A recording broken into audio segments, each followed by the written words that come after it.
Čaute kamaráti, dnes si otvoríme plátno tak gramblavo ako ten, čo nedokáže dať toľko lásky človeku, ako človek človeku.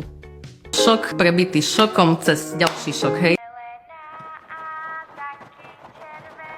Keďže tu máme o pár dní tretiu sériu Rúžu pre nevestu, a ja neviem rozprávať, lebo je to rúže pre nevestu, tak som sa rozhodla, že si spravíme Lego rúžičky, lebo milujem jar a červenú.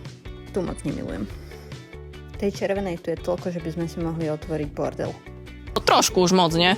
Ale ja už bordel v izbe mám, takže ten bordel nechajme tak radšej. Keby ste ale chceli vedieť, aký to je materiál, tak je to vlastne plátno a nie... Materiál socha?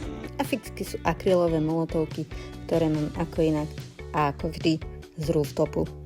Ja síce nemám, Swedish background. ale za to sa viem podpísať na bledomodré pozadie bielou fixkou, ktoré absolútne nevidno. Nevadí, skúsila som. Tu som si spravila pauzu pri šlahačke, ktorú som si zobrala potom do izby a určite som aj vyliala. Tak to nehovorte prosím mojej mame. Dík. Aj tak vám neuverí. Každopádne mám tu jednu ružičku. Ktoré sú vlastne dve a môžeš si ich kúpiť. A na záver už iba jedna otázka. Príjmeš moju ružu? Ty jeden. Had na krku.